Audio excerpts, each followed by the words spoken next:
Summer is coming, the weather is warming up, and that means one thing in Australia. Boat ramps just like this one are going to get very busy with people pushing boats out onto the water. But there are some important rules to know about, and a lot of them, I'm going to be honest with you, I don't know. I do love getting out on the water personally, but I find the actual job of getting the boat in there a little bit daunting. I'm a bit worried that I actually might be that guy at the ramp that holds everyone up. So, how don't you be that guy? You bring along someone who isn't. And I'm going to learn a few things today about how to properly drop a boat in the water. Thanks, Sam. I've been around boats since I was a kid. I've launched a fair few, and I've launched at many different ramps all around Australia. But hopefully today we can give you a few tips and techniques to help people minimise the amount of time they spend on the ramp itself and maximise the time that they're on the water. But to start with, thanks for putting the boat right on the ramp.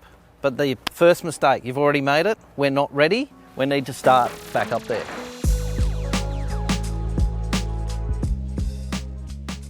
Now we've moved the boat and the car. We're out of the way of as many people as possible. If we started packing the boat on the ramp, people will get annoyed. So if you've got stuff in your car you need to get out of the car and into the boat, you want to find a quiet spot near the ramp. If there's a large car park, find a quiet area within that car park and actually unload your vehicle, put everything into the boat so you're completely ready by the time you get onto the ramp itself. At this point, I'm still not quite ready to reverse onto the ramp. I've loaded the boat and I'll do a quick walk around to check any other things that need attention. In this case, we've got a strap on this boat, so I'll remove this strap holding the transom down. Now, I've seen a lot of people try and launch their boat without removing this strap, and they're reversing furiously and the boat's not moving. And that's because this strap is essentially still holding it on.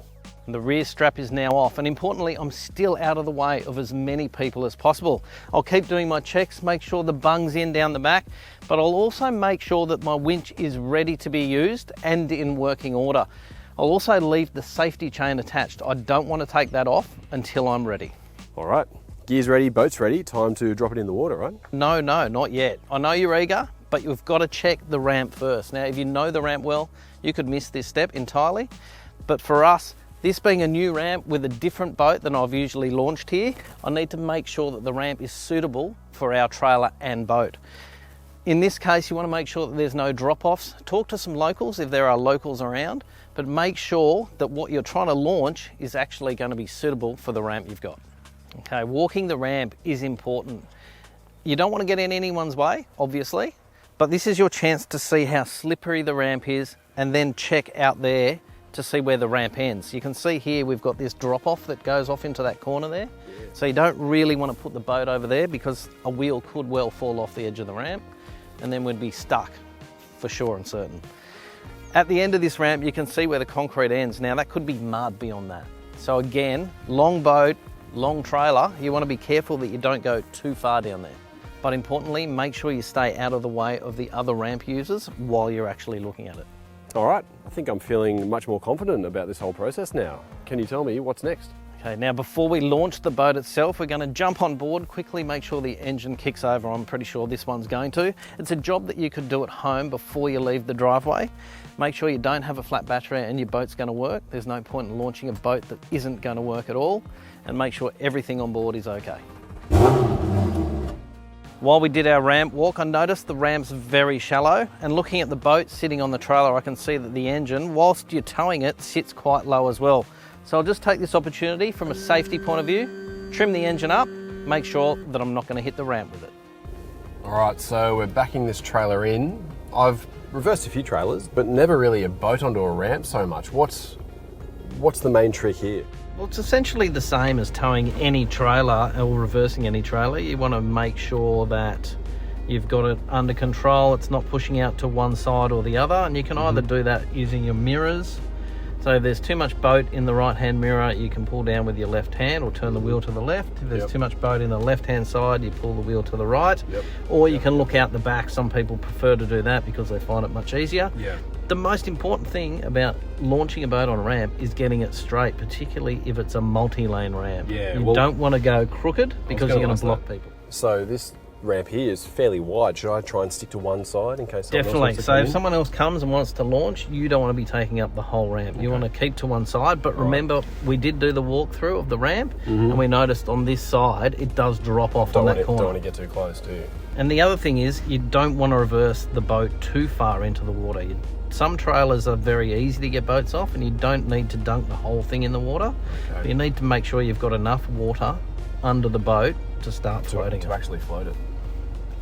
Well, I'm going to need your guidance on that front. I'll hop out. This boat's borderline too big for one person to launch. I think I could do it, but it's that 23 foot size, that's pretty big to be able to do that by yourself.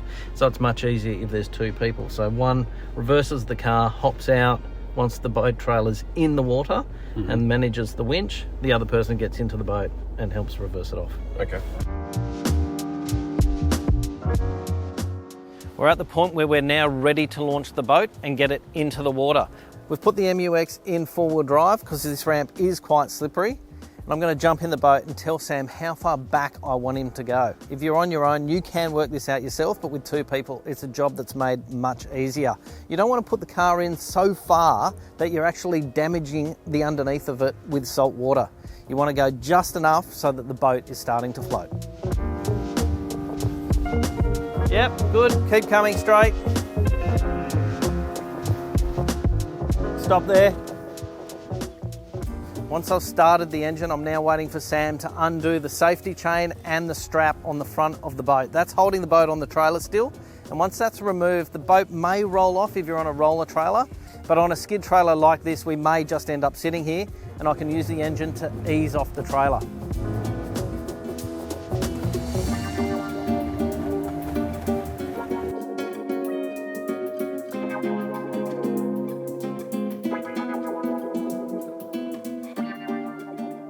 After a day on the water, it comes time where you have to put your boat back on the trailer.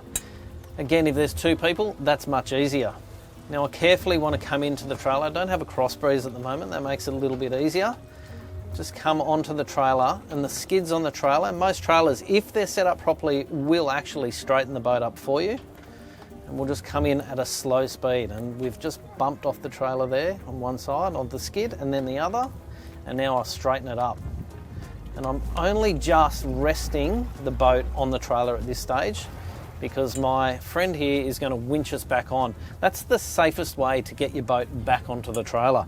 You can drive it on if you're more experienced, but winching takes away all of those little dangers that can happen if you're trying to drive on, like hitting someone or driving too far and actually coming off the trailer itself. At this point, I'm just using a light idle to keep the boat on the trailer and keep the boat straight, and I'm waiting for my partner now to actually start winching. So now that he's connected us up,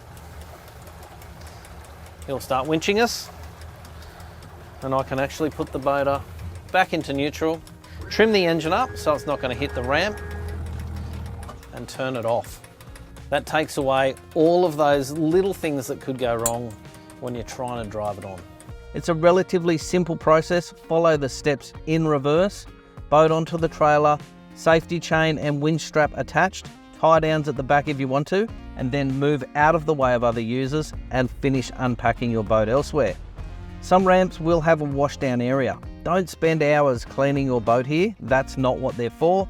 Use it to spray off the salt and spray down your trailer with fresh water. That's it. The big clean can be done at home.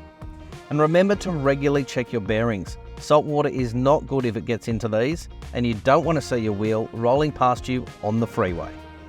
If you have found these tips helpful, please hit the like button and also hit subscribe to stay up to date with all of the latest from Drive.com.au. Now you can't go through all of that process without hitting the water. It's a beautiful day, sun is shining, no better place to be. That whole process should take no more than 5 to 7 minutes from start to finish. And if it's a bit hard to follow or remember, the easy thing to do is set yourself up a checklist. Laminate it, keep it with the boat, and that way you can follow it every single time. Now, I did actually get a lot out of this experience today, and I'm pretty confident now I won't be that guy next time I go to launch a boat. But let us know in the comments below, did we miss something that we should have picked up? Or maybe you've got a comment or a tip on what you like to do when you drop your own boat in the water, let us know in the comments. As always, thanks for watching the video, and if you want to read more about this how-to, head to Drive.com.au for the full story.